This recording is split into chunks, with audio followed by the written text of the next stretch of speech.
Hey there, welcome to the More Miles podcast. I'm Lauren. I'm Michelle. And I'm Zach. And we are part of the More Miles Run Coaching team.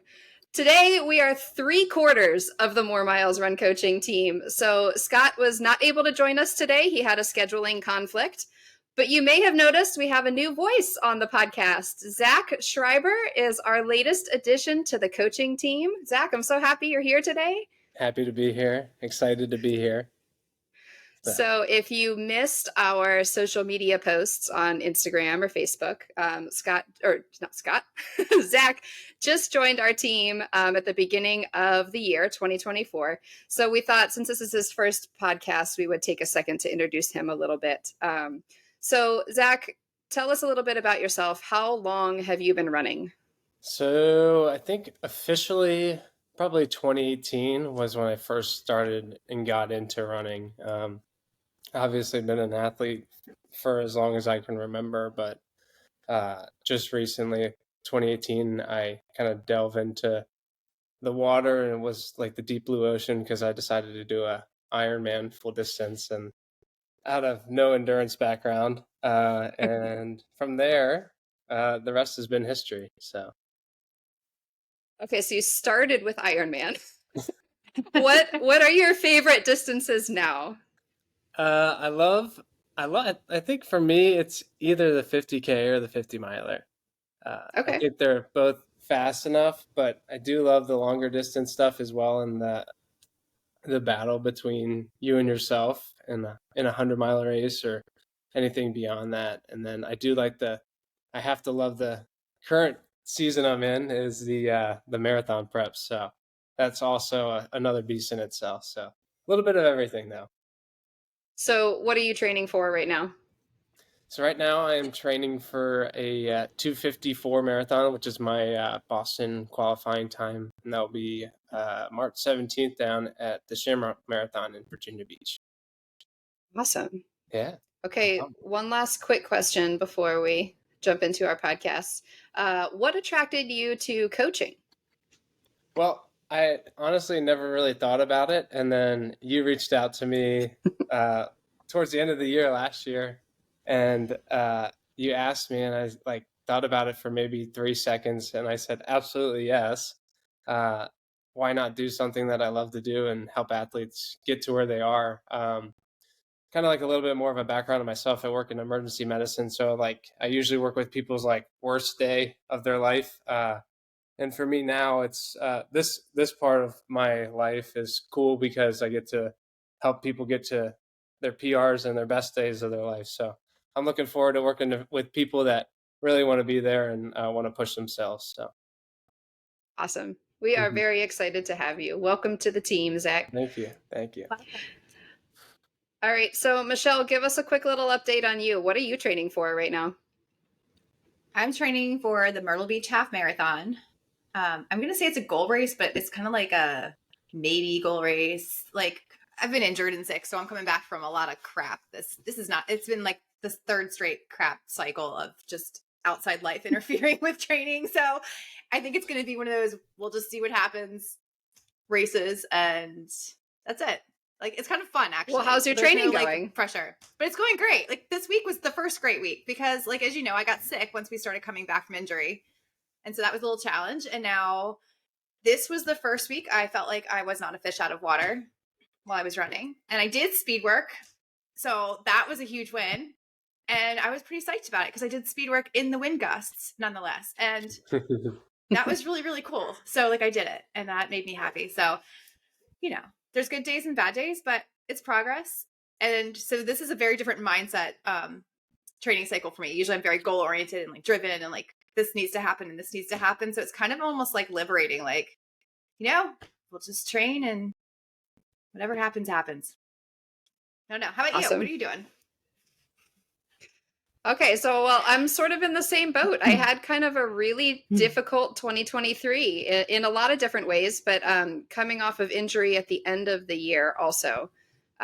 So I'm training primarily for the CNO 100 miler, which is in April. I've got a handful of kind of stepping stone goals along the way also.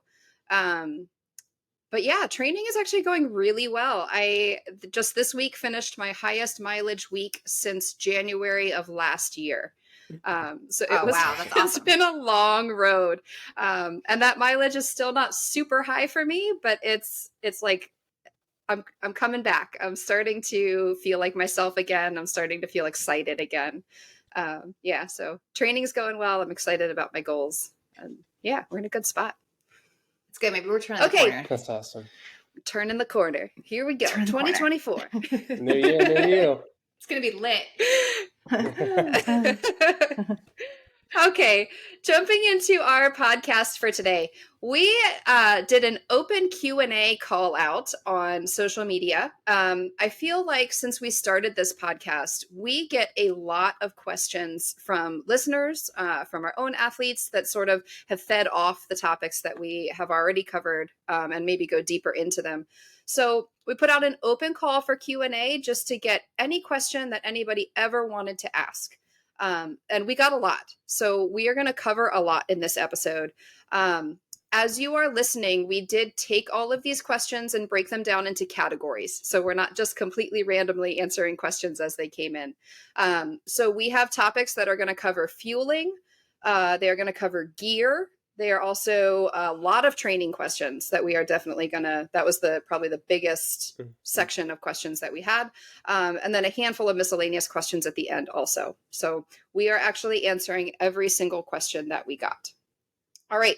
So to kick us off, we're all going to answer this one. Zach, I think I'll throw it to you first.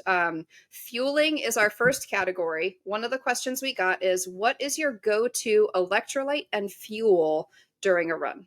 I'm going to say during a race. Yeah, so that's a really good question. My favorite electrolyte, it's kind of like electrolyte and fuel, is a BPN, Go One More, G1M. I really like that. It sits well with my stomach. I have some GI issues to begin with. It tends to sit really well for me. And then fueling wise, I love Huma. That's by far my favorite gel that I use. And I've kind of worked on that for probably a year or two, trying to figure out what works, what doesn't work. And it really depends on distance too, but those are my two go-tos. Michelle, how about you? So Element is my go-to electrolyte. Take that every day. And then my fuel has been Maurten, but I'm playing with UCAN this training cycle, trying to see if that works, just to have, I'd say less packets, but they're giant. So like, I don't know if that's better or worse, but they're like huge and they don't taste that great, but I've been good on them. And then like, if I need a little solid food, I take Haribo gummy bears because they're just good. Nice. They're the best. They're so good. It's a good excuse cheap for gummy bears. because they taste good. So yeah. Lauren, what about you? I love it. Okay, so for running, Scratch is my favorite electrolyte. It's kind of like the BPN. It's electrolytes and calories, so there's a little bit of carbohydrate in there, not enough to truly be like a gel or something like that. But so Scratch hydration. And then in terms of gels or fuel, I have found I used to be very, very picky. I'm now finding I just like a big gel. So the Maurten 160s, which is like almost a double Maurten gel, I like those. I like the Spring Energy Awesome Sauce is like 180 calories in one. Spring is good too. Yeah, it's really gentle. Yeah. And the Cis Beta Fuel is another favorite that I've been enjoying. That's also, I think it's 160, 150 calories per gel. So I'm finding pretty much a lot of different things work on my stomach. I just like being able to take a bigger dose at once, so I can take it a little less frequently and I can carry less number of packages. But you're right, Michelle, they're big ones, so it's not necessarily carrying less weight or anything solving like a that. problem. Yeah. It's Have you just tried less the new to pull out. Have you tried the new 100-gram of sugar gel that you posted about the other day? Like there isn't it like the no. super fuel? Have you tried it? I forget the name of it now. But it's 50 grams of carbs in one shot. It looks like it's pretty much just syrup. I don't think there's a whole lot to it. It has sodium in it. It's not like a hydrogel or anything like that though. So no, I haven't tried it yet because I'm stocked up, but I'll let you know when I do try it. I'm I interested think in it's that, called but I just carbs. don't. Yes, thank you. You're right. Is it really called that? Yeah, I'm looking at it. It's appropriate. Yeah. Yeah. It's like $2 per gel. I mean, Yeah. that's when you're training, everyone listening knows like gels can get expensive and add up. So anyway, okay. I don't want to spend too long on it. We have 26 questions to answer. It's So a marathon. exactly. Oh yeah. Hey, that was a It's a pure marathon. coincidence too. Okay. Michelle, I'm going to throw this question to you. The next question we got, speaking of electrolytes, is it possible to overconsume electrolytes? I'm going to say yes, but it's really hard. So I would say if there's two things I want to say, and Zach, I'm sure you can chime in. But if you have a kidney problem or like super high blood pressure, or you're on like anything like that, like you definitely need to talk to a dietitian or a doctor, because that's where that like really can come into play. For most healthy people, it's pretty freaking hard. Like you'd have to take a lot of stuff. And I would say the biggest things you have to watch for is magnesium's like the big one. That's going to cause you a lot of GI. It's nothing necessarily harmful, I think, with magnesium. It's more like GI because they use it as a laxative. Like you're going to not want to drink a whole lot of that before a race. You're going to be in the porta pots more than you're going to be on the roads.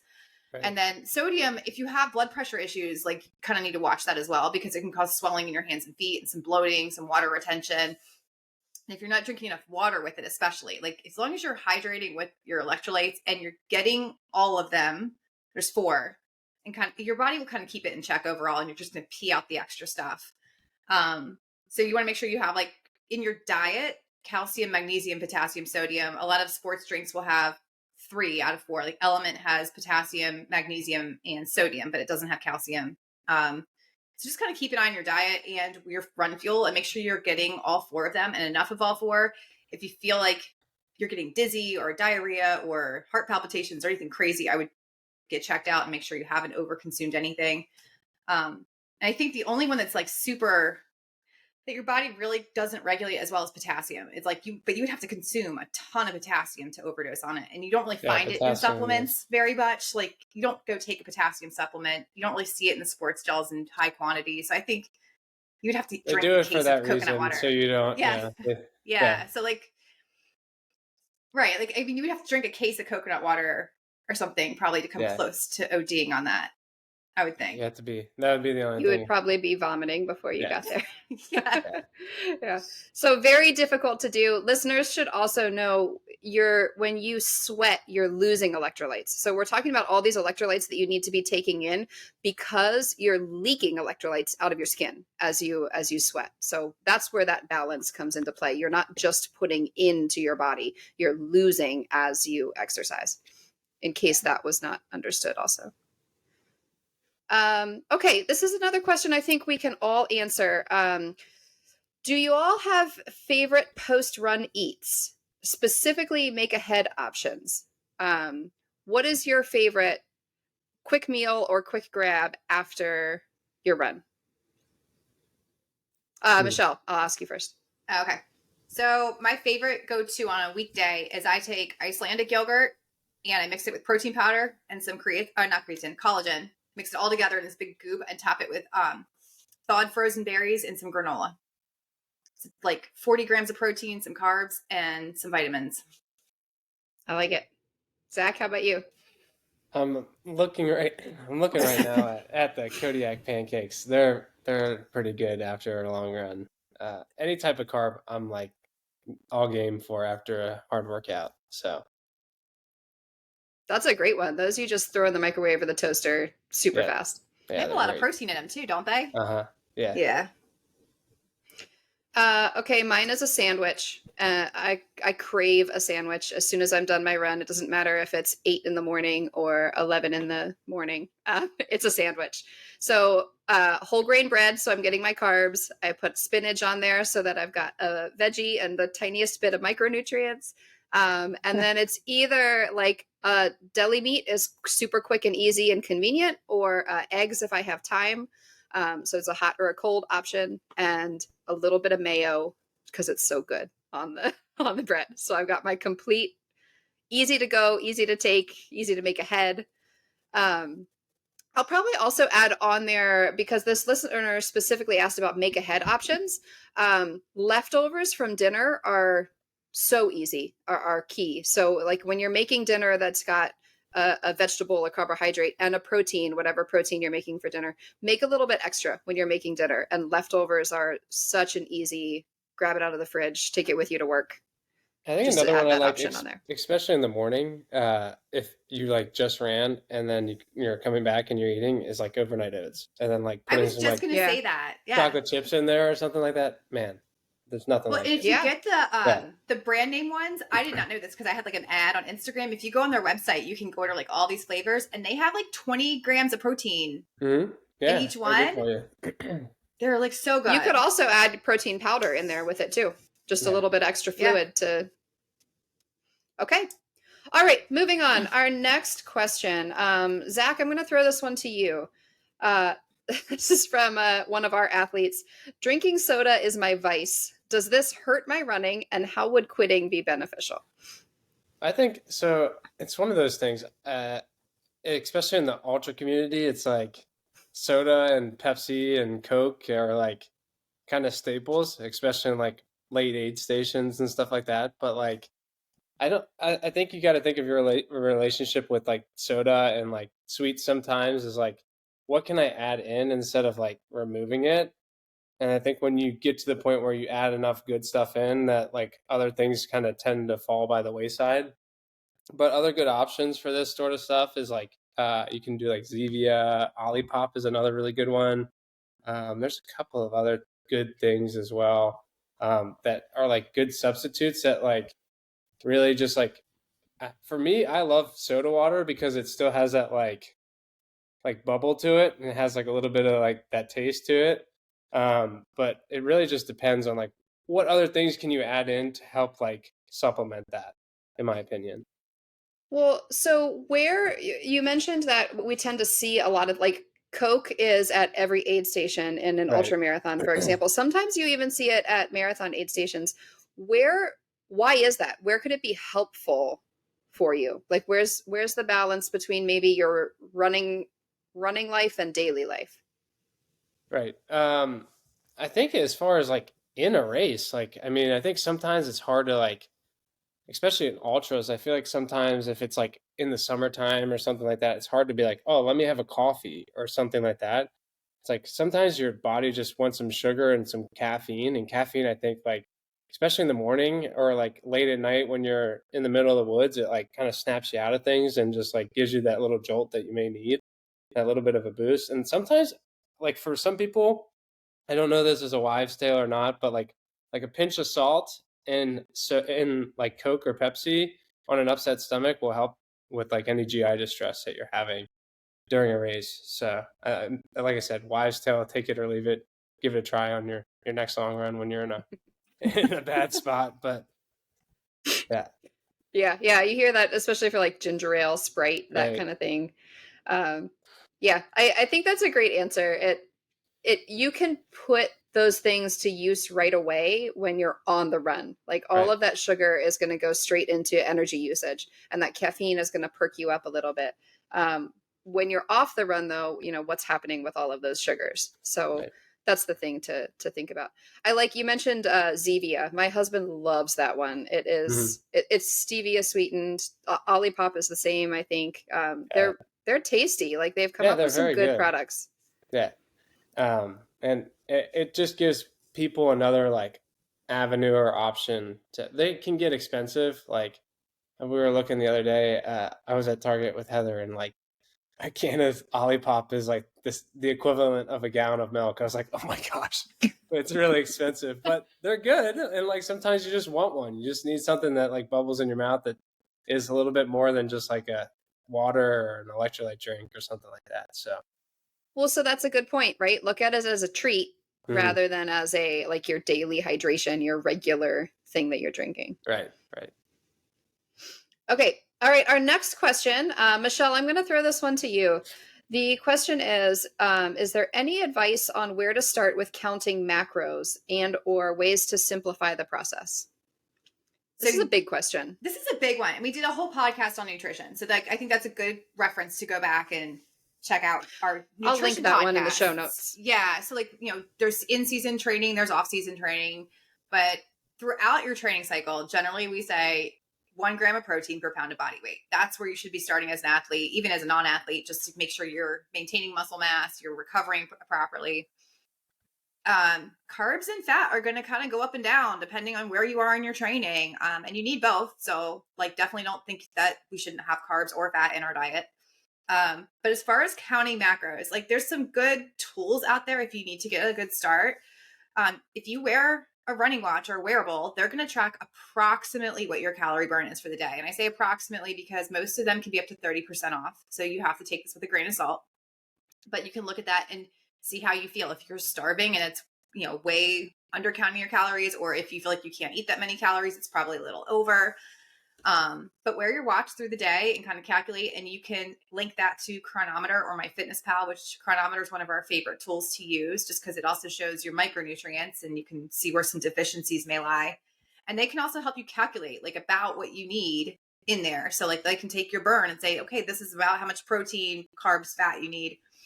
And then there's another tool I've been testing off and on through my own training called Fuelin, which is an app that will link with Final Surge. And you put in your estimated time to complete each of your runs and training sessions. You can even put your strength training in there and your time of day. And it will give you an estimated macro count based on your weight, your resting metabolic rate, if you know it, your workouts coming up, and it will even time the nutrients around your workouts. So it's pretty cool. That's a great app. So that's kind of where I would say to start as someone new to it. If you don't want to count macros and you want to also just make sure you're kind of looking at your plate and making sure it's, you can put like a quarter of your plate as protein, half of it as veggies and high nutrient dense foods. And then the rest could be filled in with grains and some fats. But again, that's going to fluctuate on your training cycle. Like peak training, you're going to definitely need more of those high starchy foods like, grains, sweet potatoes, where in the off season, you might just have a salad and steak and that's going to fulfill what you need. So I encourage you to go listen back to our nutrition because this could be a whole podcast series in itself on how to count your macros. But generally speaking, there's some quick tools that you probably have at your disposal now that you can start with. So to elaborate on that a little bit, the next question that we got was about supplements, specifically for runners. The full question was what works, what is junk? Are there things runners specifically should be looking at? Well, this is going to be a whole episode that we're going to do at a future date because just we were kind of getting this podcast together. There was, you don't even know where to start with supplements because there's so many of them and anything outside of a whole food counts as a supplement. So that's a very, very wide ranging answer. But the quick answer is there's 4 different kinds of supplements that you can kind of categorize things in. And that's your micronutrients. And then you have your sports nutrition, which is like your gels and your electrolytes, which are technically supplements. And then you've got your ergogenic stuff, which is performance enhancing supplements like caffeine or creatine or beta alanine. And then you have recovery supplements like turmeric and, omegas, or even protein could be counted in that. Lauren and I even mentioned ashwagandha in one of our conversations. So like there's a whole range of supplements out there. And we can't possibly go through them with what people should take or shouldn't take in this one episode. But on a high level, we can start with micronutrients. And runners lose a lot of electrolytes. We've already talked about that. So looking at electrolyte replacement through sodium, through magnesium, those are all great things to look into. And then getting blood work done is really important for supplementing because you may or may not be deficient in a micronutrient, and supplementation may be harmful in some cases, or it may just not be effective in other cases, and you're wasting money.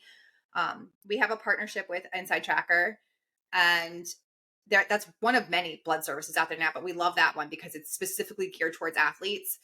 And if you're deficient in like B12 is a big one, vitamin D is another big one, magnesium, even sodium levels, they'll test for that as well and say like you're kind of low, you probably should add some more to your diet. I would say that's a good place to start because you have to be a healthy person to be a healthy athlete. So just making sure that your nutrition is on target is going to be the best place to start before adding any performance enhancing drugs, before adding any recovery stuff into your diet.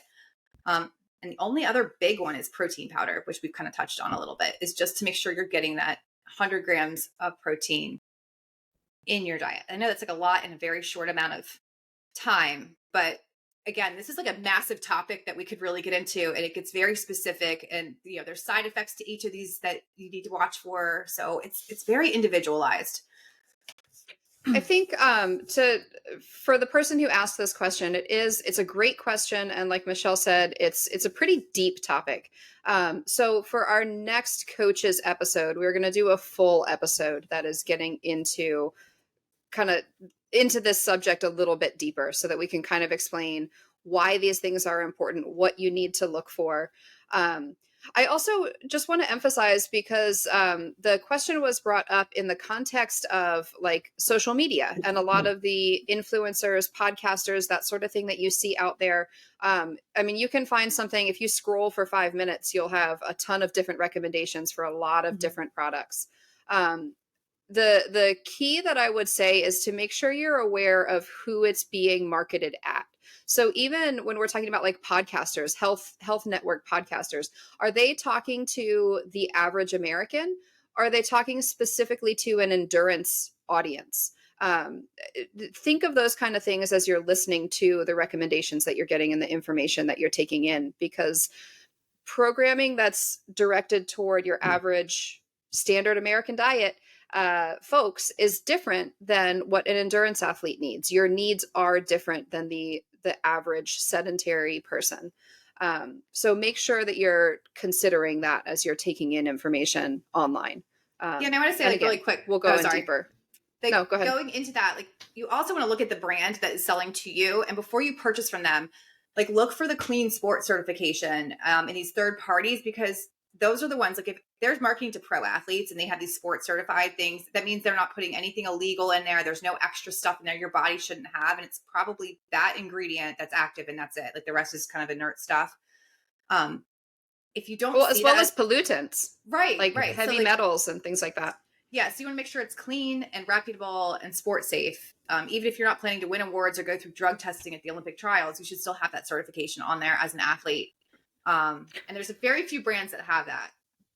So what you want to be looking for is NSF certified, safe for sport. That's the stamp and the product that you're looking for. The testing process is very rigorous, as Michelle said. And it's expensive too, because it's detailed, thorough testing. And again, most of us are not worried about drug testing at the elite level, but it does make sure that the ingredients are clean, that what is on the label is actually what's in the product, and that's it. Right. Okay. All right. So moving on to our next category, we are going to be talking a little bit about gear, running gear, one of our favorite things. So Zach, I'm going to throw this question at you. The first one up is, how do you know when your shoes are done?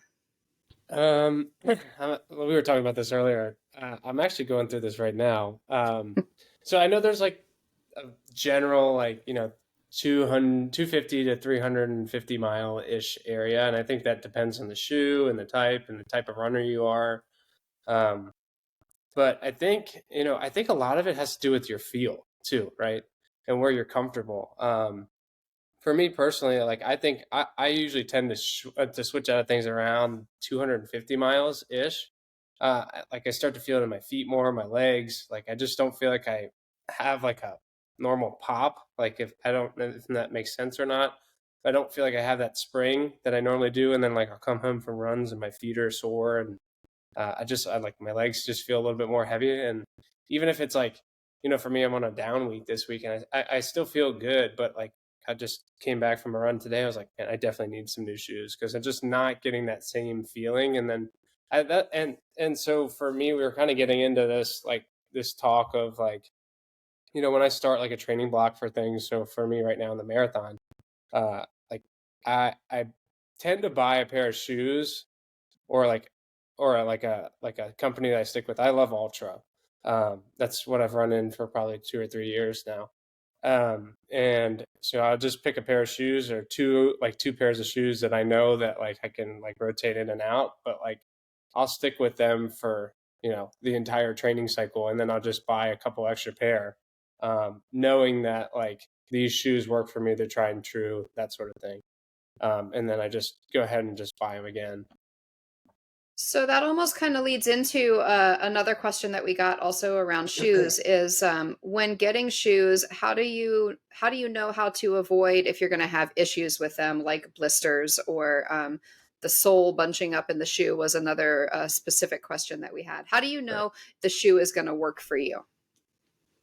Yeah, so kind of like going back to just like I think one is just like finding a company that works for you, whether that's like, you know, whether you're a zero drop person, whether you're a 8 mil drop or whatever, what type of person you are, whatever type of shoe that you run in, or even if you're new, like I would just like really tell you to kind of experiment with what type of like there's a gazillion different types of shoes out there that you can try, and just like literally getting your feet wet with different shoes, and trying them and seeing what you like and see which ones stick. And like honestly, like you can even make like a log of like what do I like about these shoes, what don't I like about these shoes, um, and then at the end of it all, like you can then kind of make a decision. So if you're just like this is a great time for people too, if you're not in like a training phase where you're just kind of getting some base miles, it's good to just try a bunch of different shoes out and see which ones may work for you. And then if you find that one that you really like, or those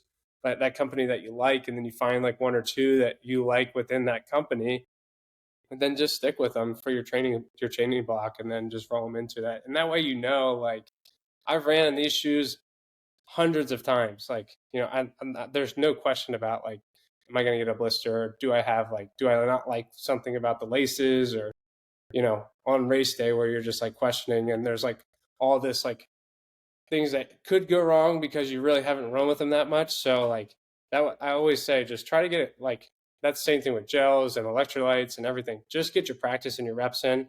But like during your base season and like your training season, like experiment. Some things are going to go really wrong, and that's okay. But like you at least know then, so you're not like in your main block of things and you're like, holy crap, I got to figure something out. So Well, and I think too, it makes a world of difference to go into a store. And I'm even going to differentiate a running specialty store, not just like your standard sporting goods store that right, has experts there that you can go in with a list of like, okay, my pinky toe is prone to blisters. I tend to get this issue underneath the pad of my foot. Like you can go in there with a list of these things that are right, known problems for you or issues and have an expert help you out with it. right. And like you said, try on a ton of different things while you're there. Mm-hmm. So I think that's huge. Okay. Absolutely. Okay. Another question we got, and I'm going to answer this one, is are super shoes really worth the investment? Um, I think if you have a speed based goal, I think yes. They're expensive, they are fun. It's not a necessity by any means. It's a fun luxury item. Essentially, what a super shoe is, if you're listening and you don't know, is it's a more responsive shoe. It has a supercritical foam as well as a carbon plate that every time you hit the ground, you're getting more responsiveness and more feedback, energy return from the ground. So essentially, you have a little bit more cushion on your body. You are moving forward a little bit faster with that responsiveness.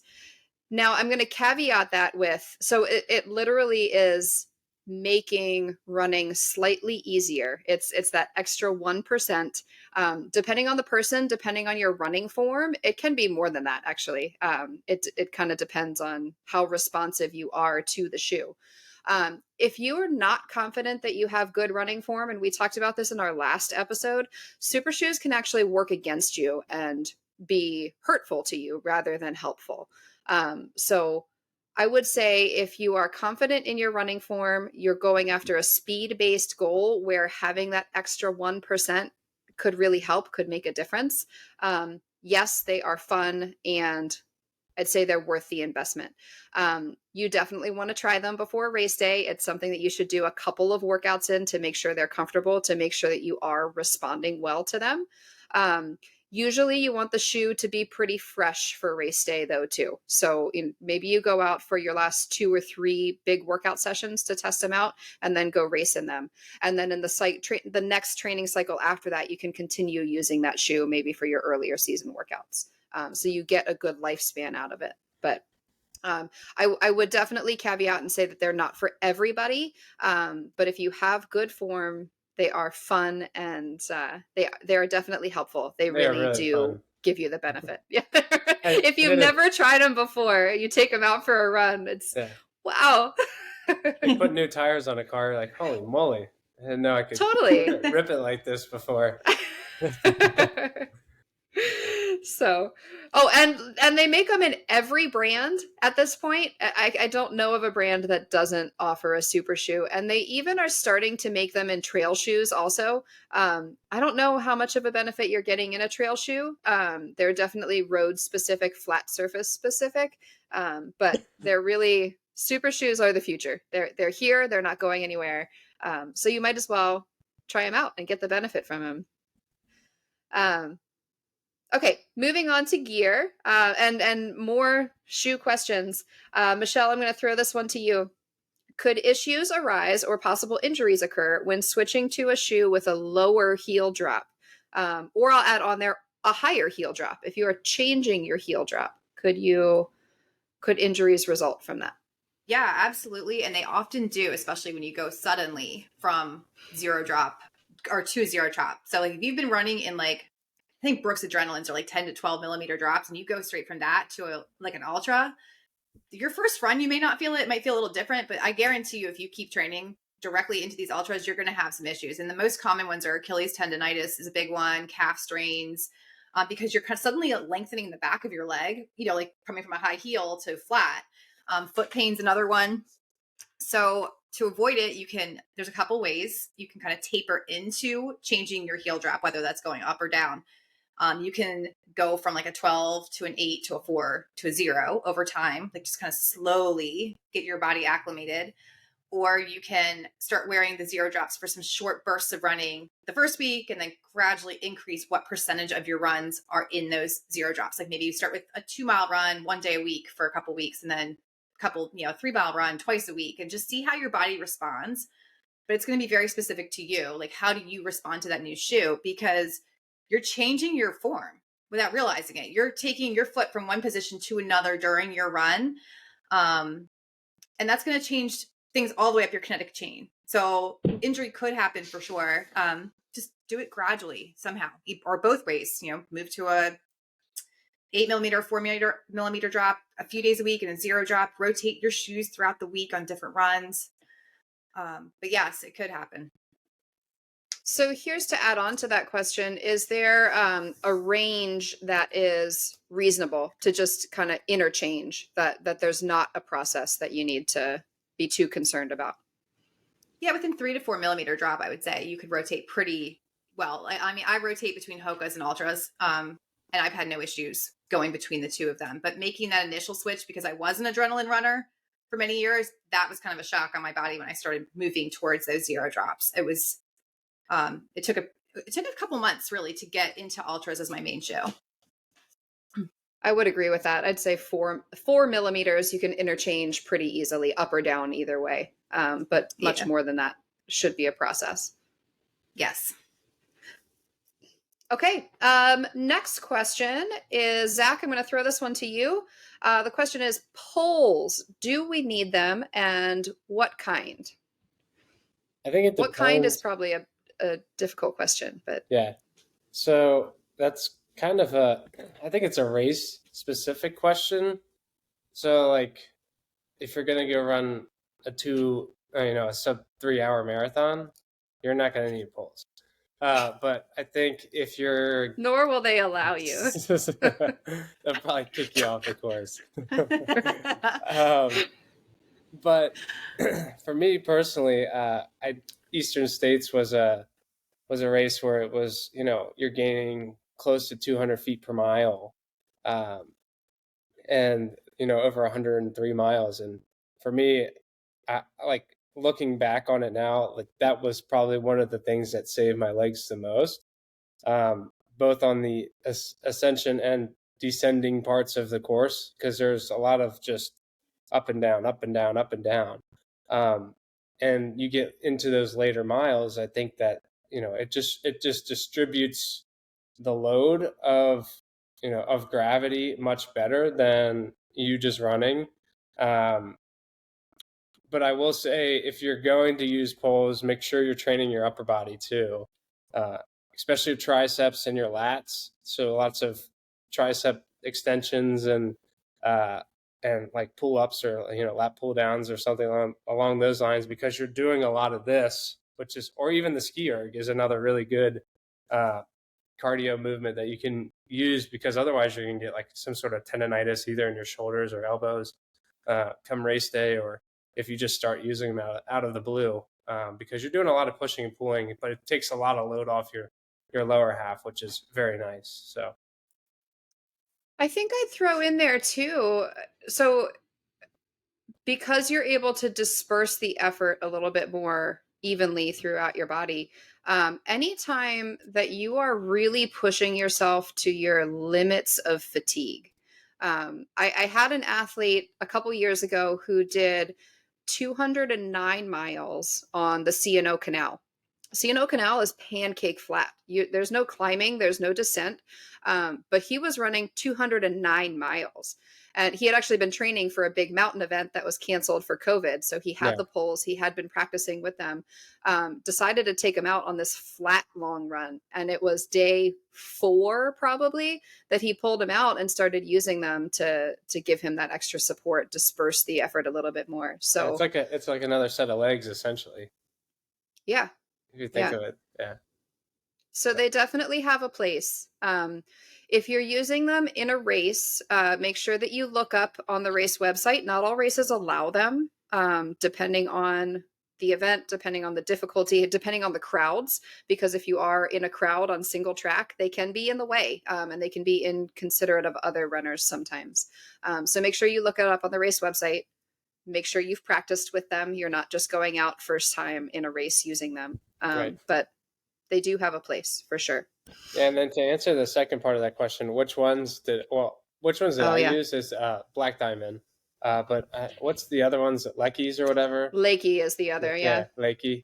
I hear good things. Just as I think they're ski poles too. I think they're initially a ski company, but I think they started making hiking or like traversing poles as well. But So I yeah, think one of the things this runner was looking for, I think, is what kind of things they should be looking for in a pole, as opposed to like ski poles that are rigid, stiff. yeah. We're looking for something that's collapsible, They're right? collapsible. You want to break down Lightweight. one. Yeah, so like if you're looking, do you need to spend the money on the carbon one or versus an aluminum one? My answer is no. I think that the aluminum ones are fine, like because the carbon ones are like very pricey. Um, I mean they're going to be lighter, but like you're still How much? you're still carrying something. It's like, you know, it's funny. It's like, these guys who cycle or whatever, they want to get the lightest bike. Just guys that ride in the group ride, but they can lose 10 pounds or something like that, or lose something somewhere else in order to compensate for that just finite amount of stuff. So in the grand scheme of things, I don't think aluminum versus carbon fiber is going to make much of a difference. It maybe sturdiness may be a little bit of a benefit, but otherwise I think that just having something to distribute the weight is very helpful, and something to break down as well. So like when I was using them, I pretty much had them the entire time out, but there was like a couple of flat portions where I would just either like carry them in my hands, and then you're just like normally running with them, or you like break them down a little bit, but it's like gets a little cumbersome, like trying to like put them in your pack and stuff. So it's, for me, it was just easier to have them out. And it didn't make that much of a difference. So maybe that's something to consider too, is are you intending to use them all day? Are you intending to use them at specific points of the course? That would Yeah, kind of help you to decide if you want something that's collapsible that you can pack away or not. yeah. And to be honest, I don't think I ever broke them down. I think I had them out the entire time. So yeah, I don't think whether you have them out or put them away, I think it was just like on the side running with them in my hand if I didn't have them. So Okay. cool. All right. Next question, Michelle, I'm going to throw to you. Garmin race predictors, can they be trusted? I would say Yes and no. It's an algorithm that Garmin uses, and I can't speak to any other watches. Like I'm not a Coros user or anything. I'm just going to say this is like Garmin and what I know about Garmin.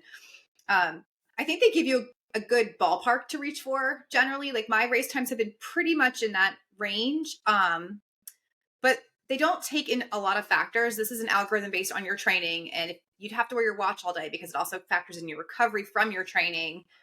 And it's basing this off your lactate threshold, which it again guesses at.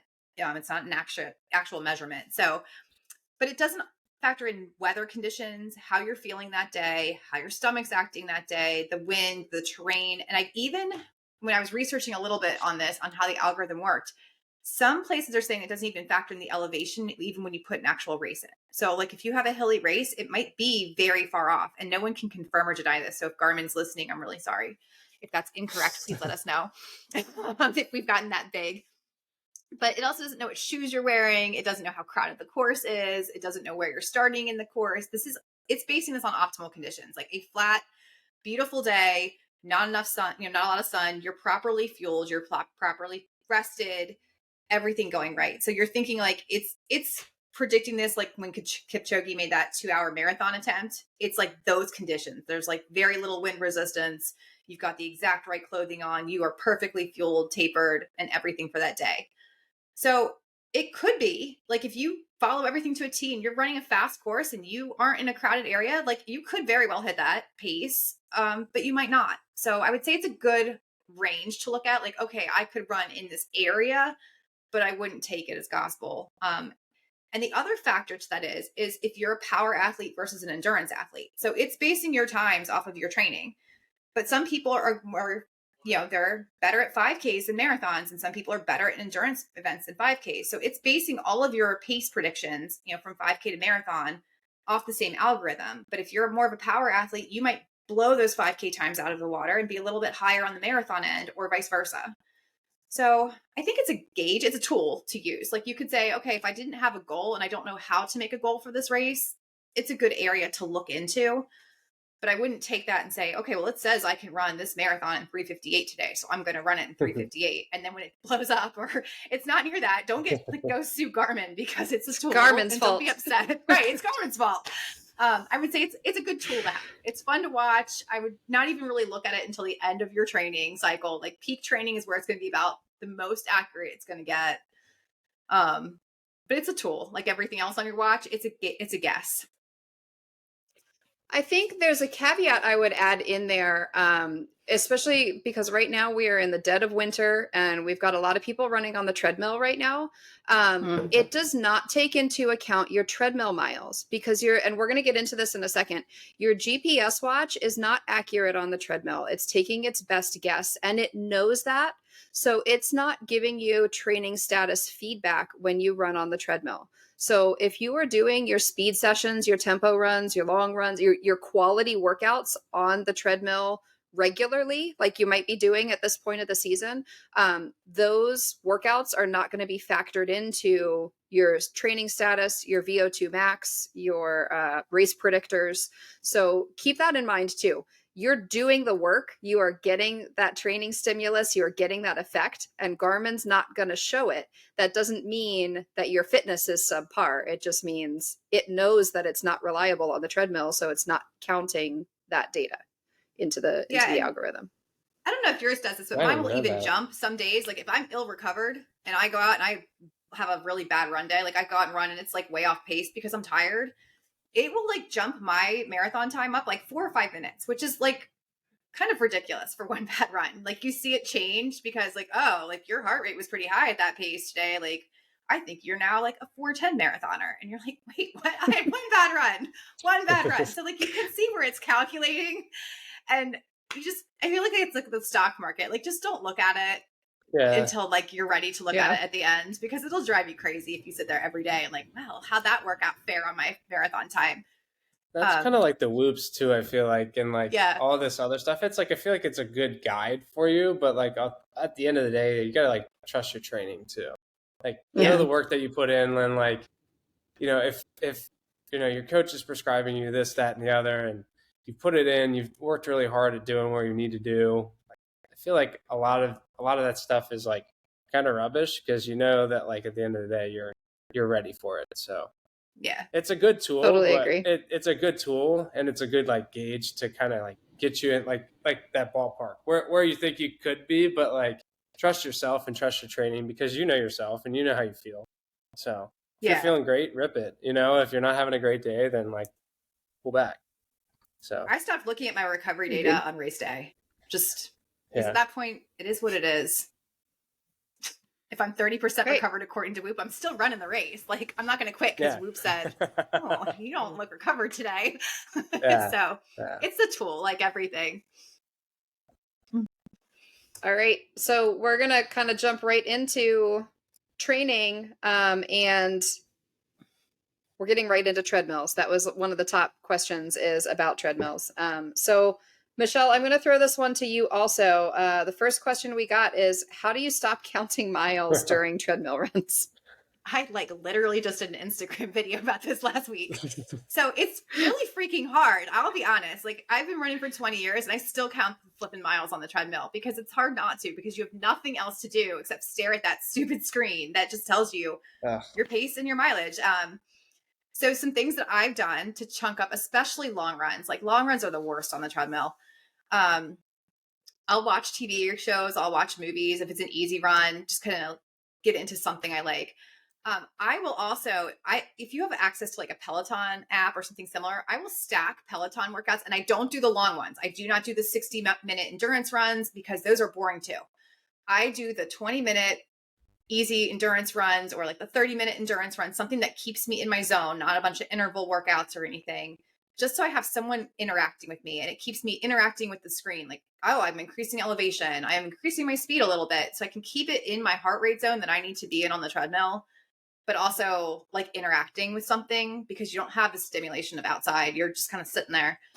And then also, like with counting miles, I honestly don't count miles on the treadmill because I know my treadmill is not calibrated. I know my watch doesn't pick up the right pace. So my watch would have me done with my run really fast, where I know that's too fast for what I would run my long run. And my treadmill is way slow. So I set time and effort, and I just know when I get on that treadmill, like my long run will take an hour and a half.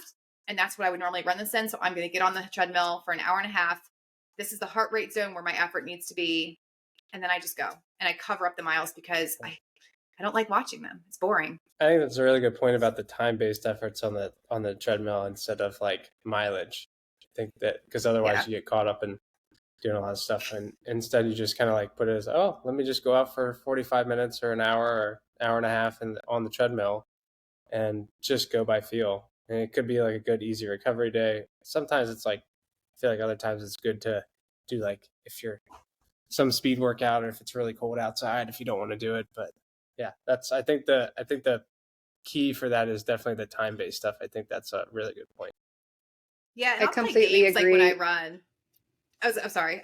I play games. Like when I hear a song, I'll increase the speed a little bit, or like every song change is a speed increase or an elevation change. And then there's the new viral Taylor Swift workout that's going around, if you guys have heard of that, which is like, because she trained on a treadmill. Like, I actually did that on part of my long run. I was like, well, we're going to put the Eras Tour on and we're going to sing while I run, because it kept me conversational. It's like, here we go. So like, that's the new trend. Try that. Like, I don't know, maybe your own band. If you're not a Taylor Swift fan, pick your band and just put it on, but Sing along. Sing along. No, you're fine. I was just going to agree with the time-based, that I really prefer to have my workouts in my week structured by miles. I like to see miles and break down the data that way. But if I'm on the treadmill, I will just convert it to, I know a 10-mile run is going to be an hour 20. So I set my expectation. When I actually get to the end, it might be a minute or two plus or minus, depending on how the run went. But just set your expectation. I'm going to be here for this amount of time. Tune out the counting and just pass that time. Yeah. And same for workouts. You can adjust your workouts too. If you have half-mile intervals, what is that half mile going to take you, or what should it take you, and make that time-based also. So you're watching short chunks on the clock instead of miles. So that sort of leads into,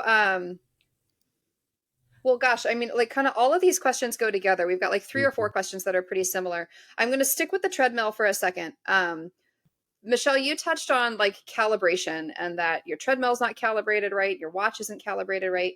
So these two questions are very similar, but I'm going to ask them individually. Is it possible to be faster than the total mileage on the treadmill? Or I think what he means is to run more than the total mileage on the treadmill. Or is your watch not calibrated correctly? Yes, because both are not calibrated correctly, more than likely. Especially if you're at the gym. Like if you go to the gym and you run a different treadmill, you're going to get, if you run on 5 treadmills, you're going to get 5 different distances for the same effort and time. So yeah, like your distance of actual running, we don't know what that is on the treadmill, really, if we're really honest with ourselves, unless you have a freshly calibrated treadmill. So you're, yeah, we kind of like talked about this. I guess we go by time and effort on there. Don't worry about the mileage on the treadmill because you don't know, especially at a gym where who knows how much abuse it's been under, like how calibrated that is. And your pace. Okay. So like when your pace stinks on the treadmill, that's for a few reasons. Like there's some sites that say, running on the treadmill is easier because you don't have wind resistance. Lots of people disagree with those statements. And there's been some articles I've read. Yeah. Like I disagree too. I've never had a good run on a treadmill. My pace is significantly slower on the treadmill because I think part of it is your brain. First of all, you're just mindlessly running with a screen of numbers. Like it's not fun. It's not like outside where you like see something cool that distracts you. So it's boring, and your brain, it kind of affects your body. And then, I would say calibration, but your stride is different on the treadmill. You may not be as efficient. I'm not as efficient on the treadmill, and I know my form is different. So it's harder for me because I'm not used to running on the treadmill. I'm used to running outside where there's elevation changes. So like the uphills are hard, but you have the downhills. You don't have a downhill on the treadmill. You're just going straight, boring, flat. So there's a couple little factors in there. It is harder. I agree. It's way harder. I think it's 10 times harder. I don't know if it's just mentally or whatever, but every time I get on, I feel like I'm running at 6:30 pace and it's 10 minutes per mile. And I'm like, oh my gosh, what is going on? It's like I think we're going back to the time-based and watching the clock and things like that. There's a couple ways that you can decipher what the problem is. So if you have your own treadmill at home, it can be really helpful to go for a run outside for 3, 4, a few miles, and then come straight inside and run at the same effort. So you have a direct comparison, within minutes from outside to inside. And that's how you're going to know if your treadmill is calibrated correctly. You're going to feel that effort and difference. For that immediate shift, by the time you get 3 or 4 more miles in, it might feel harder on the treadmill. But that immediate shift from outside to inside, the effort should feel about the same. It shouldn't be drastically different. If it is, your treadmill probably isn't calibrated correctly. So use that for feedback. You can, on your own machine, you can look up on YouTube or on the website for the machine you have, how to calibrate it. Or you can get it serviced. That can help too. That is going to cost you a few bucks. But at least that's how you know. The other thing you want to be aware of is, like we mentioned with the algorithms, your GPS watch is most often not accurate inside. Sometimes it gets it right because it, however many times you use it, eventually it'll get there. But your GPS watch is taking a guess at what you're doing when you're running in place inside. It's not connected to GPS. It doesn't actually know how fast you're moving when you're not actually moving.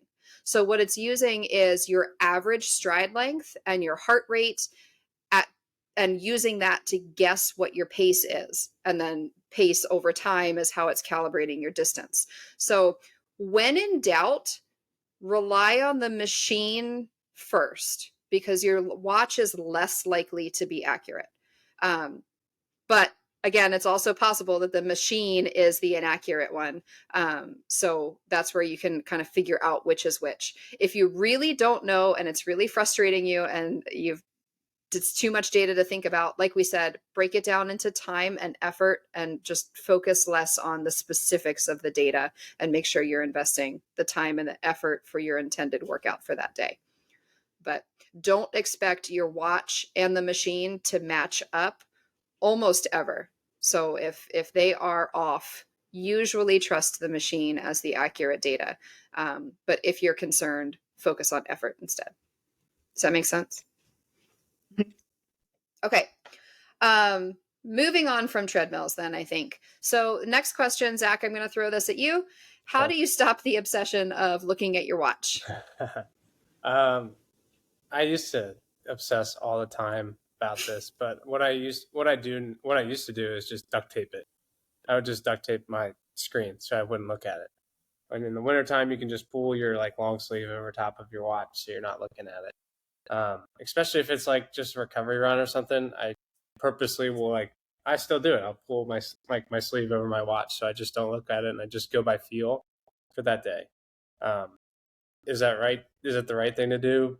I don't know, but I think it works for me, and it's helped me over the years. So because sometimes it's like especially on recovery days where your focus is to recover and just go on how your body's feeling, instead of chasing that number. Because I feel like a lot of times people just end up chasing the number on a recovery day instead of like really treating it as a recovery day and just like going out and trying to get the body moving and getting caught back up to where you need to be.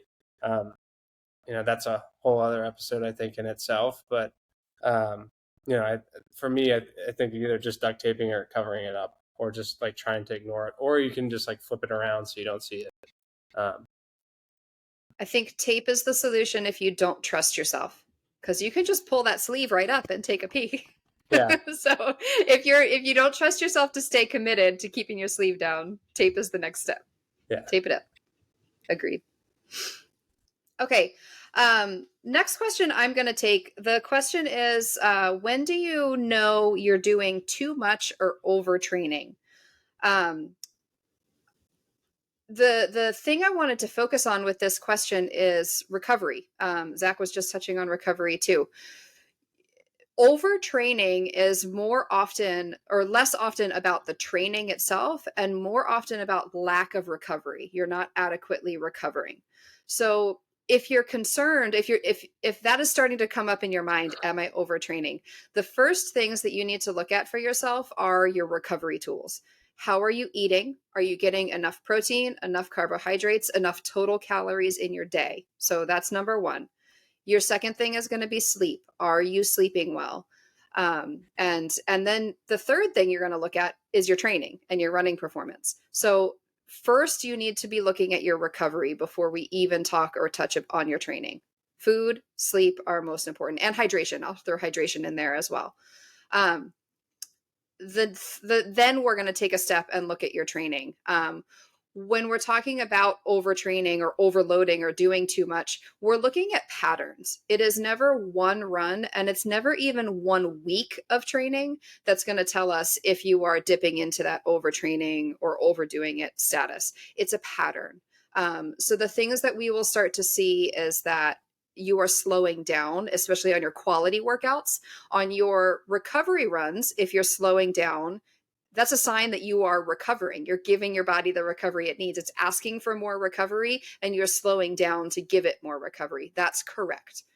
On your quality sessions, your speed workouts, your tempo runs, if we start to see those paces slow down over multiple workouts, not for a single workout, not even for 2 workouts, that's where we might start to address, do you have a little bit too much fatigue?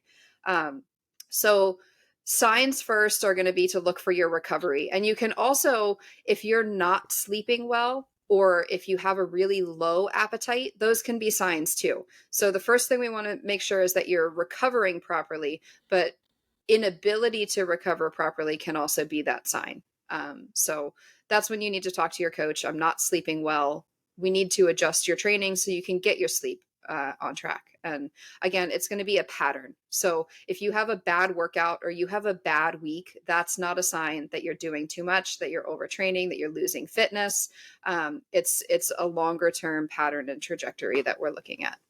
So Totally agree with that. Okay, Zach, this next question I'm going to throw at you.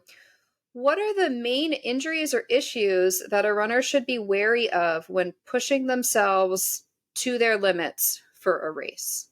Okay. So, I mean, I think that the first one that comes to mind for a lot of us is like rhabdo, right?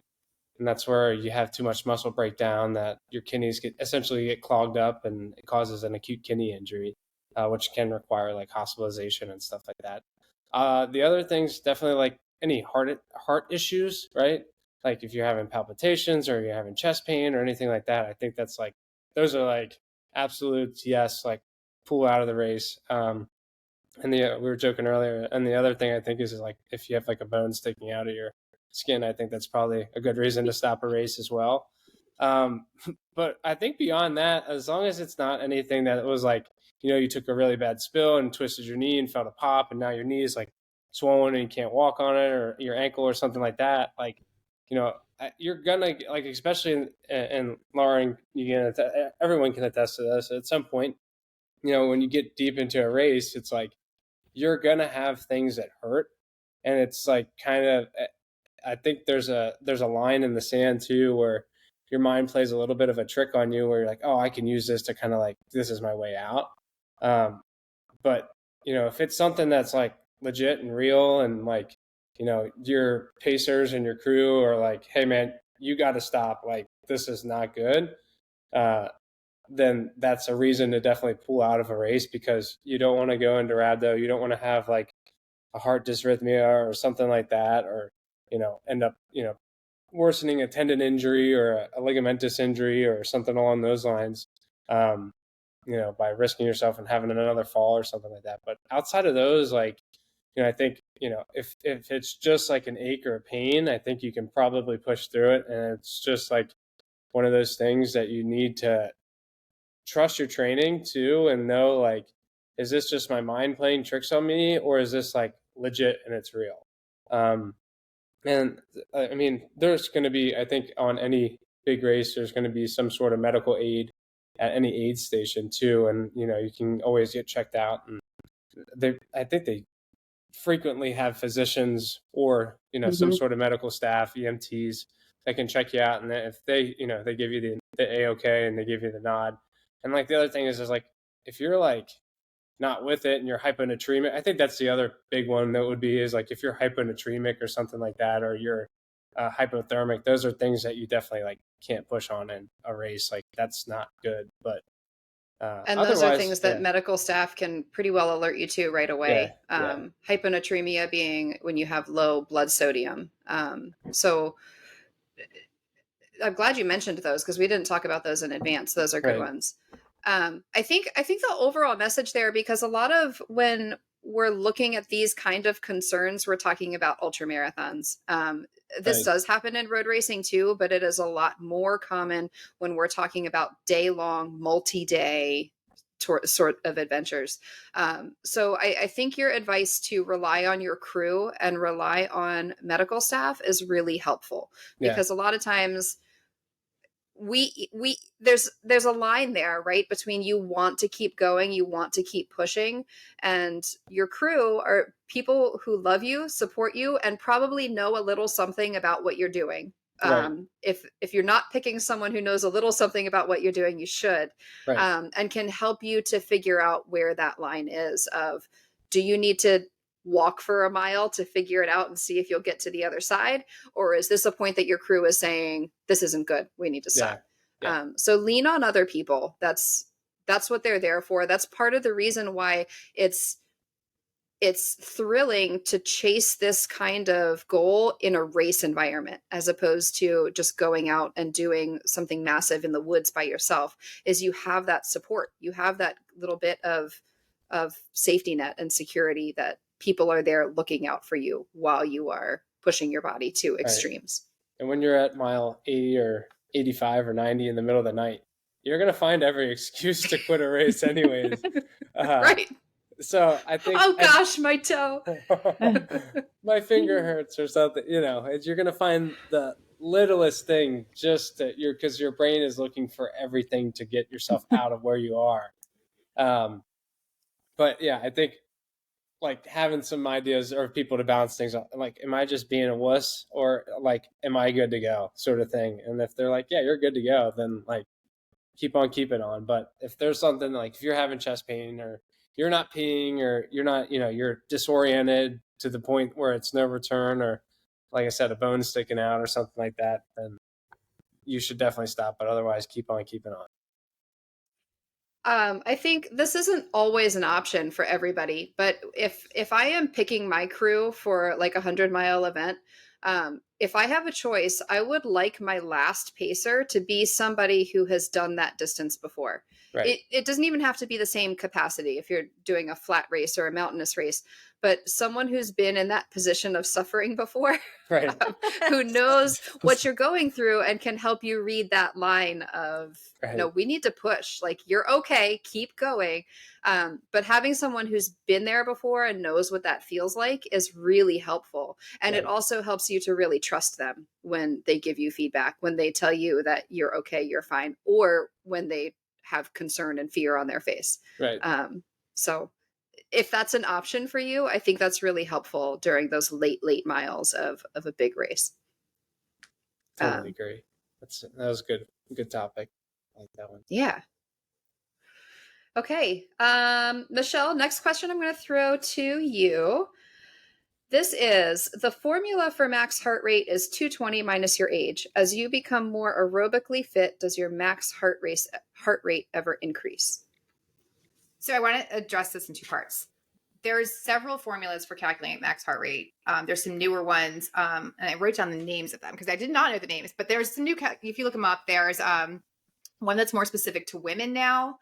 I think it's called the Galati, and then there's a Takana, which is the other one made more towards athletes, but even all three of them are not necessarily accurate. I know mine is way It's just off. a formula. Yeah, it's just some formula. And a lot of these were developed with non-athletes. So like, we can push our heart rate higher than most of the general population that's pretty sedentary.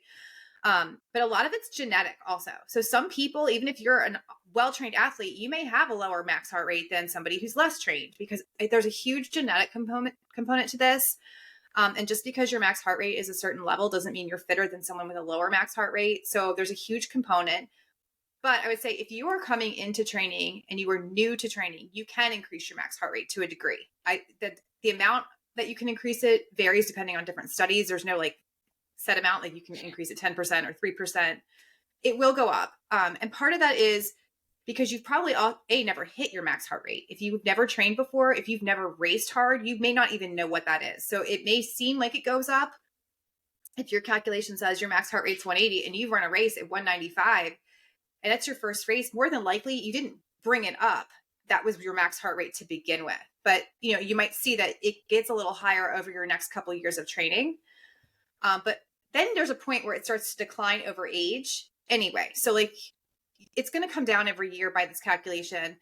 But what they have found is athletes, it doesn't come down as fast. So if you're continuing to train through your life, you're going to keep that max heart rate higher than somebody who's not training. So yes and no.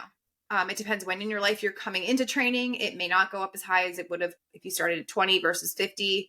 But a lot of times you just don't know what your max heart rate actually is to know where that is. And I think the more you train, the more you actually do know that. Like I know what mine is because I've maxed effort in multiple races and it's hit that same ceiling every time. So that's my max effort heart rate, but it's nowhere near any of the calculations I've done personally. And your watch will track that. Like if you wear your Garmin during races, it'll adjust your max heart rate because it knows like, okay, you've done 3 5Ks at full effort and this has been your ceiling every time. So here's your new max heart rate. And if you can go over that, like people have asked if you can go over that heart rate. If you're going over it, it wasn't your max heart rate. So yep, you can't go over your own max. That's it. Like that's your max. But the 220 minus age, it's very, very general and broad and usually very wrong. Yeah, I totally agree. And I like that you said that. If you're going like, what does that mean? When we say this formula equals your max heart rate, like I'm not sure what people interpret that to mean. Yeah. Yes, you can, if you have gone over it, that's not your max. It's not your max. My max per that formula, my max heart rate is a heart rate that I see in marathons, like for 3 hours at a time. So yeah, so I'm 40. Formulas are not your way. So I think mine would be 177. Yeah, so 177. I hit that regularly. We see that number every week. Yeah, like Yeah. that's it's, and I don't feel max effort, but I know like when I hit a 5K, I've hit 197. That's my current max, 190, which is a huge range. Mhm. But it doesn't. I mean, again, it doesn't say anything about fitness. It's just my genetic makeup that I can hit that higher heart rate. So it's way off. It's 20 beats off. Yeah, well, yes and no on the fitness scale too, because you're right. There's a genetic component there too, but also as you get fitter, your true max heart rate maybe hasn't changed, but you've developed your musculoskeletal system to be able to reach that level. So, Yeah. maybe you didn't have the pure strength, the mechanics, the aerobic fitness as part of this person's question to reach that number. Yeah. So you haven't seen it before, but you're developing the mechanics and the strength and the power to get those higher numbers and see those numbers increase. Yeah, and and I as your think fitness sometimes- increases, go you can ahead. also stay at that max heart rate for longer. Like you might hit it for a couple seconds when you first start training and you're like, okay, I hit it, but I'm like trashed. But like as you train, you can sustain at or near max heart rate. I mean, for an entire 5K, really. Yeah. So that's part of the training too, is holding that heart rate for longer periods of time as well. Sorry, Yeah, I I was didn't gonna mean to. say that. I think no, you're good. I think it's like a volume thing too. When you're like deep into a race, like into a marathon, and you get some degree of cardiac drift too. Like your heart's you're losing volume at some point because therefore your heart has to compensate for the depletion of the volume in your circulatory system too. So you're gonna get some of that like higher numbers too, and I think that's okay. Like your body's just comfortable doing it. I don't think it's Mhm. like, oh my gosh, if you go over this number, then like everything stops working.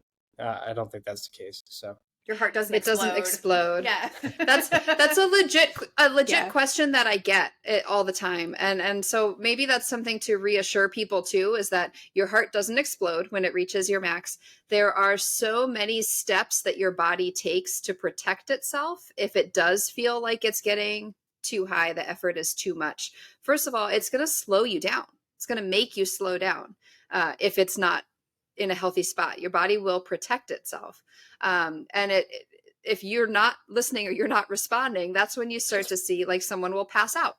That's your body's mechanism for making you stop, shut it down. So there's so many steps that happen, but muscular fatigue, slowing down, all of those things are going to happen well before your heart is in any sort of danger of anything.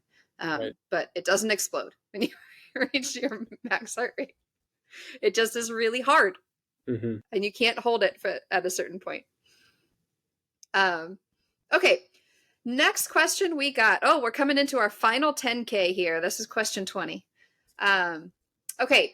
This was what strategy should we adopt to get back into running after an extended injury or illness? I'm going to take this one to start. I'm sure we can probably all elaborate on it. The first piece of advice I can give is patience, that returning to running after coming back for any reason, whatever reason you've been off, the progression is not linear. It's going to be a roller coaster. You're going to have good days, bad days. You might even have some setbacks that you're going to then have to step forward from. Sometimes it's a 2 steps forward, 1 step back. Not even sometimes, often, almost all the time, probably 2 steps forward, 1 step back. So as you're beginning your running, as you're coming back in, I think it is smart not to, you get that clearance to run and you're excited, you're happy. Don't go register for a race that day. Don't start making plans for what you might want to do. Even looking, 5-6 months down the road or the end of the year, because we don't know what that progression is going to look like. It's going to be different for every person, and it's almost definitely going to be nonlinear. And again, steps forward, steps back, and a roller coaster along the way. So give yourself a minute. Give yourself, I'm going to say 4 to 6 weeks of getting back into a routine of training and seeing how your body is responding from what you're coming back from, whether that's an injury or an illness. Your body might respond differently as you begin to put that running stimulus on it again. Also know you shouldn't be going out and running every single day. That's another, you get that clearance to run and you're ready to go. it's almost always going to need to be like an every other day process, if not an every 2 days. It's really helpful to go for running based on time rather than miles, because what you're used to, maybe you used to run a mile in 10 minutes, but coming back from this break, you're going to be running a mile in 12 or 13 minutes. And so suddenly we're putting if we say to go out for 2 or 3 miles, we're putting a lot more load on your body than what you were expecting. So if we say, maybe we're going out for a 20-minute run or a 30-minute run, maybe we're breaking that into run walk intervals. That's normal too, to expect you're not just going to go out for a full run if you've been off for quite a while. So it's going to be baby steps. Be patient, expect there will be setbacks along the way, but the more that you can communicate with your coach and your team, that's going to also include your doctor if you were sick, multiple doctors maybe, your physical therapist if you were injured, and or if you were coming back from being sick, and your coach. Just communicate well with everybody so that we can help you make sure you're coming back in a smart and intelligent way for you based on what you're coming back from. Do you guys have anything to add to that? Does that make good sense? I mean, just follow this. And if you're injured, follow the strength program, because that's going to get you back faster. That's a huge benefit. That's there to help you heal and get back faster. If you've been sick, just getting back too soon is just going to set you back further in the long run. Mm-hmm. I think always like when I ever have an injury, like there's been several times, I'm just really grateful that I can get back out and go run. Doesn't matter whether it's like, whatever. It's like, I'm just pumped to be out for a little bit, and I think that's something that you should be excited about and give your body grace. Like you're talking about, is just giving yourself some time to like, just fall in love with the sport of running again. And like, it's okay to like, maybe you take a couple cross training days, or you go ride a bike for a day or two, or you just take some time off and like, but those days that are your run days, like get excited about them, because those are like, at least for me, I love running. Like that's like, and it's a good outlet for people. It's like a good way to like, for so long, you've probably been cooped up, and now it's like, okay, I get to get outside and just like burn off some steam. So it's like, whether that's 10 minutes, half hour, whatever it is, how many times a week, like just be excited to be back out there, because however long ago you were during this injury, you weren't running at all. So like, just be grateful and happy that you're able to do this again. So, because we're really privileged to be runners. So, because there's a lot of people that either don't have the ability to, or just don't have the means to an end to do it. So we're really spoiled to be doing what we do. So I'm so recording that little piece that you just spoke and replaying it at the end of every long run from now on. You are like, because that's like so motivating right there. That's good advice too, is to remember that when you are fully back into training and fully capable of chasing whatever it is you want, because 6 months ago, you were dreaming of being able to do what you're now able to do. I think we've all been there at some point or another, and it gets hard again later down the road, and you forget how thankful you are to be able to push yourself hard and do something challenging. So this kind of leads in really perfectly to our next question. Zach, I'll throw this to you. Yeah. When does cross training interfere with run training? So that's a good one. I think that I'm a huge advocate of both. I'm like, and it depends on cross training. I am a huge strength component to my personal training, but like, biking, yoga, whatever you do outside of running, I think is important as well. But I really think it depends on like what season you're in. Like, are you in like for me, like I know this season right now, like I'm getting closer to the peak of my marathon. So like if I only get a day, maybe 2 in the gym, I'm happy with that. Like, but during my off season or during a deload cycle or whatever, if I'm in the gym 4 or 5 times a week and I'm only getting 20 miles or 10 miles or whatever, like that's just like, that's the season I'm in. And like, I love both aspects, and you got to find something when you cross train. It doesn't necessarily have to be lifting, but something that gives you an outlet away from running, right? Because there's like, I love running, but there's also a point in time where I'm like, okay, enough's enough. I want to just like do something else, and I get bored with it. Whether that's going to ride a bike or going for a hike or whatever. but you got to just, wherever you are in that season, you just got to kind of like lean and kind of, it's like a sliding scale in a sense, to figure out where am I right now in this season. And like, if you're getting too fatigued and like something's kind of like messing up, like, so if you're lifting too much and you're trying to squat 400 pounds and you're also trying to train for a 100-mile race, like, those are not, I mean, people do that, but it's like, influencers that have 100 hours a day to do things. But it's like, you really can't, you got to pick one or the other. And I don't like to be that polar, but I think you have to think of it that way. Otherwise you're going to beat yourself up about it. So, because you're like, oh, I didn't get my 3 days in the gym this week. And it's like, well, you're also running like 70 miles. So it's like, and you also have kids and you also have a full-time job and you also have like other responsibilities. So it's like, at some point you have to like find that middle ground of like, what is like beneficial for me, both my physical and like social and everything else in my training. So it's not just one thing. I think this like kind of plays into a whole bunch of different stuff, but So essentially making sure you're focused on what your priority is in the moment. Is the right. priority cross training, variety, building strength, or is the priority your run training? Are you focused on a mileage, a pace, a specific goal? And if one is interfering with the other, that's the point that it's too much. Right. Focus on what the priority is. It's also important. Absolutely. Oh, and also, oh, go ahead. No, go ahead. I was also going to say, like, if you are developing any kind of little like niggles or issues from the cross training activity that you're doing, and specifically, I tend to see this in people who ride the bike a lot, is they tend to develop maybe a hip issue, a sciatic issue, something in their hips or their posture, or even all the way up to their shoulders. Can be problematic. So if you are developing little niggles, take a look at your cross training there too, and make sure that that's not something from your cross training is not carrying over and interfering with your run training from a mechanical standpoint.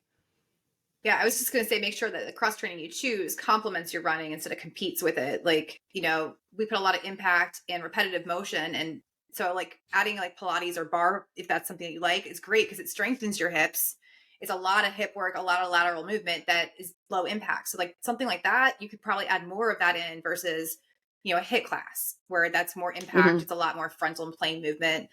Like just kind of think of the ways that, your body doesn't move running and try to strengthen those areas because that's where we're weak, right? Like our hips are Right. always weak. So something that trains that area without creating extra burden is always a good choice. So like looking maybe at the cross training you're doing and making sure it complements your running instead of, I'm doing CrossFit 3 days a week while I'm trying to train for an ultra, which is likely going to end up in an injury. Right. Agreed. Right. Is there any Pilates gyms around here? I do need to do some. I want to get into it. Anyone have suggestions? No idea. Okay. That's something I've been wanting to do too. Okay, next question. I'm going to take this one. When should I pay attention to heart rate as a clue that something isn't right? And when should I ignore it and just go by the prescribed pace or effort for the day? My answer for this question is that effort is king, that you should never be letting your you should usually not be letting your heart rate override your effort. So there's so many, the way that we are reading your heart rate can go wrong in so many ways, especially at this time of year. We've talked about your optical sensor, your wrist-based heart rate is really unreliable, especially in the winter, because the fit is not as good. The weather is going to change the way it fits on your wrist, and then you get more bounce, you get more cadence interference. So if you are using your heart rate to dictate the way that you're going to run that day, you might be basing that off of data that isn't even accurate. That's not an accurate picture. So effort is king. Always, always use effort as your primary guide and use the data for feedback afterward. So, if your heart rate is showing really, really high and you're supposed to be going for a recovery run, focus on making sure that you feel relaxed, comfortable, natural, conversational, that the effort feels light. Heart rate is something that we really use to track trends and to see patterns over time more so than any one isolated run in and of itself. So your heart rate is great feedback afterward. And again, looking at a longer term data point to track rather than what you're doing in the moment. We do, when heart rate is accurate, we do like it to give us some feedback and help us to learn the difference between perceived effort and our actual effort. But that again is a process, and it's not any one specific run. We use, like in the Run Squad, we really like the MAF heart rate formula, 180 minus your age. And there's a little bit of room for fluctuation there too. But we're using that as a specific metric to teach your body what recovery feels like, what it means to move as slow as your body actually needs to on any given day. Once you've learned that, once you've taught your body that, the actual exact number is less important than what that effort feels like and tuning into that. So effort is king. Don't let your heart rate guide your day, especially once you have learned and understood what a low heart rate feels like, what a high effort feels like for that matter. Focus on effort. Effort is king. That's a great point. Okay, this is one we can probably all answer a little bit. I'll start with it. The question is, what are the best or worst things to do between now and a big goal race? So essentially, I think, what are the things that we should be focusing on during the peak phase of our training as we're preparing for a really big goal? The person who asked this question is preparing for a really big goal that's, I think like 90 days away, something along those lines. So the first answer maybe is obvious, but focus on the training. That is key. That is the first thing. If we're going in a hierarchy of needs, doing the running training is most important for your race goal. You need to put in the miles. You need to put in the structure, the work, the long runs. If you're going for a pace goal, you need to put in the pace work also. The plan that your coach has laid out for you, the training that you need to work through to be capable of achieving the goal that you're chasing after, that's your top priority. That's what you need to be focusing on the most first. Make time for those miles, put that time aside in your schedule and commit to it. The next things are, you need to be focusing on your nutrition. And I don't mean that you need to be eating perfectly clean fruits and vegetables every single meal. I mean, you need to be fueling your body for the work that it's doing. So, we've covered these things already: protein, carbohydrate intake, making sure that you are giving your body the fuel it needs to do that training. That is the most important thing that you're doing. The next thing is going to be sleep. You're putting in all of this training. You're giving yourself all of this fuel to be capable of the energy output to do the training. The sleep is the most important recovery tool that you have. So of those three things, I would say are the top most important. I would also put strength training in there, but I would put it in a different place of priority based on the person. So like if you are someone who is injury prone and we know we're working toward this really big goal, but we have to be managing your body's capability for supporting that training, strength training, I'd say, is a big priority also. But again, sort of like Zach just mentioned, like we were just talking about with cross training, where that priority fits in is going to be a little bit adjustable and flexible to the person, to the schedule, to the energy and the time that they have available.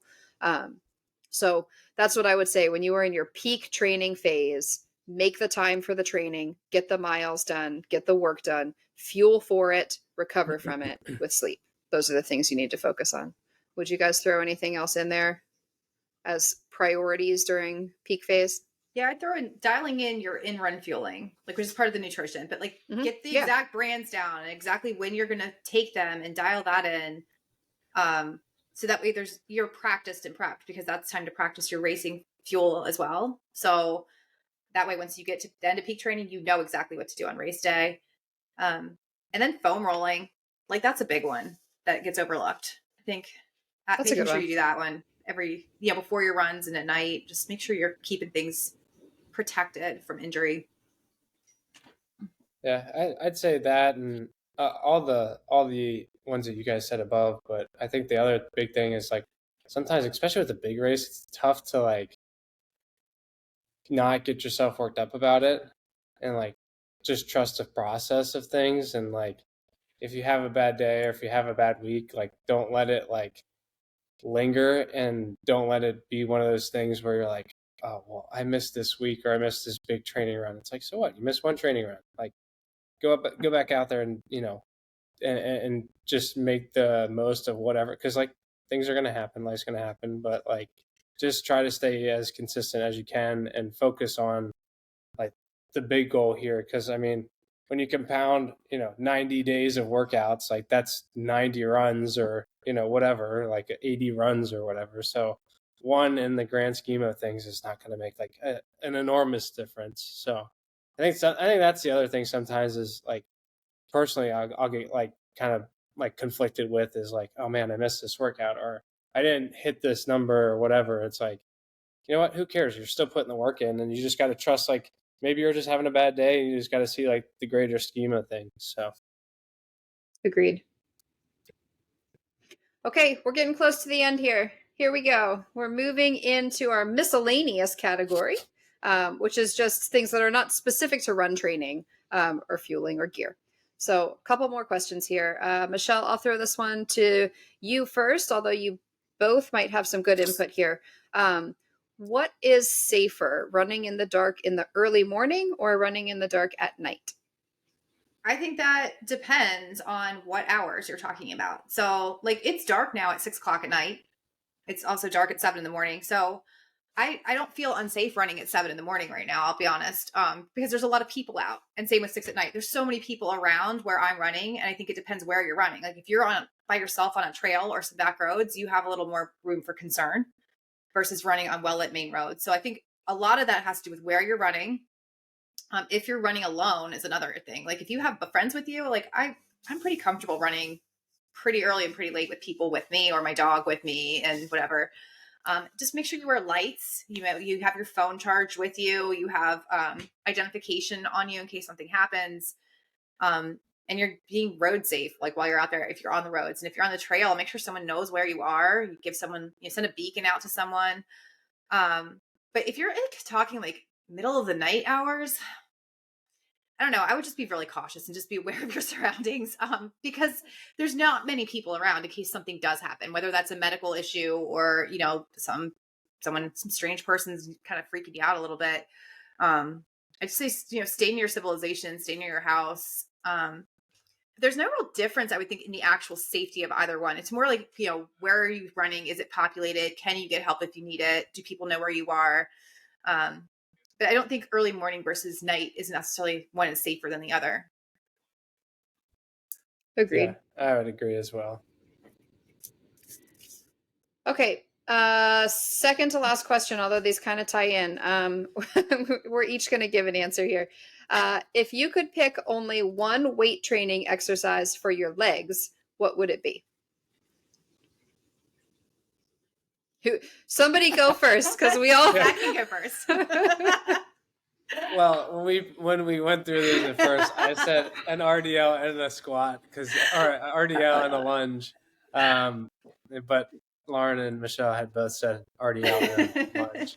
But I like the knees over toes. I'm a big proponent of knees over toes. I don't know if you guys have followed any of that, but I'm a big proponent. I like their stuff and what they put out. So I feel like ever since I've used that, my propulsion, I feel like, and just my spring and my step has been much more. So knees over toes, I'll say that. That's good. That's a good variation on the. Yeah. All right, Michelle, go ahead, elaborate on why RDLs. Spoiler alert, but I said RDLs. single leg RDLs are like I used to hate them. I love them now. I had hamstring and glute injuries, so like that's my jam. It's straightening my hamstrings, my glutes. It kind of gets everything. You even get core, kind of from leaning over. And I don't know. I'm kind of hooked on them now. I used to hate them, but they're my favorite. I just think they're so great for all of you.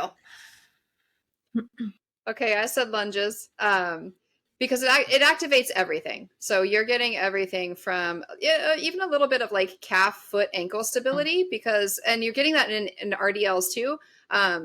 I think the emphasis that all three of us have here is single leg exercise, because running is a single leg exercise. You are going from one foot to the other. By definition, running means that you only have one foot on the ground at a time.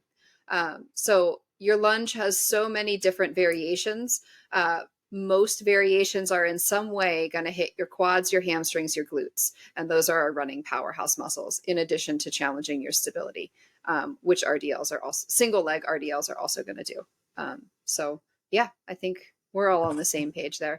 Lunge and deadlift. All right. One leg at a time, people. Okay. Our very last question, Zach, I'll throw this one to you, and I'm also going to throw it back to a previous episode that we did. Yeah. Last question. Any strength training tips for beginner runners? So people who are doing maybe their 5K, 10K distance to get started.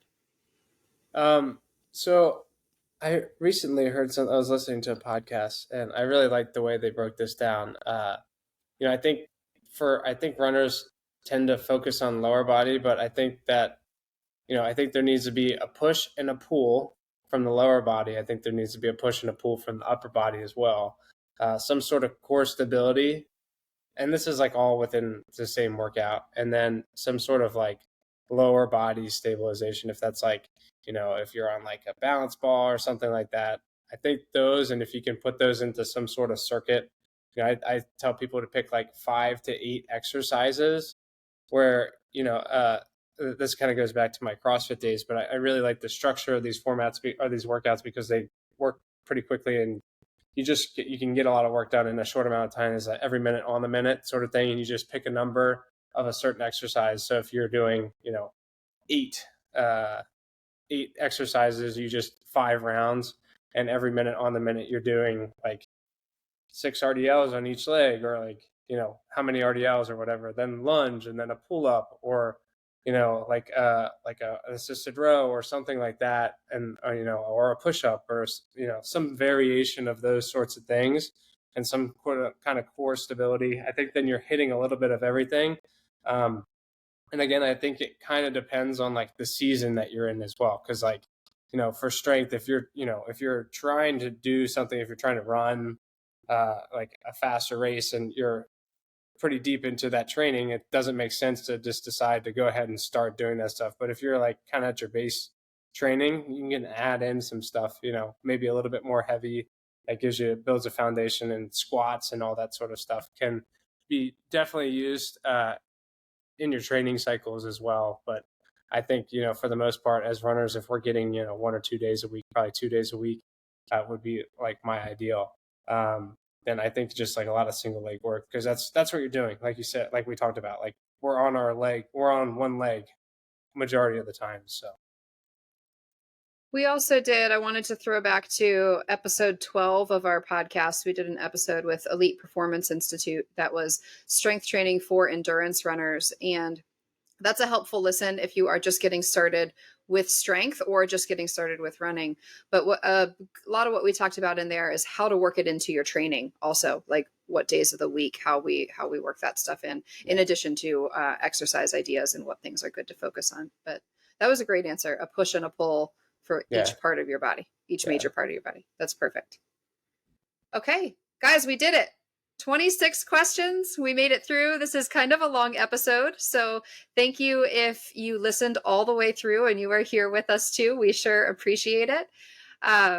Okay. Thank you guys for joining me. You can find us at the More Miles podcast on Spotify or anywhere that you listen to your podcast episodes. You can also find us on social media at More Miles Run Coaching on Facebook, Instagram, or YouTube. And you can find our website where we have information about what we do as well as about each coach individually at moremilestogo.com. Okay, we will be back in 2 weeks with our next episode, which is going to have special guests here with us. Okay, you guys have a good night. Thanks for being here. Absolutely. Thanks for having me on. Peace.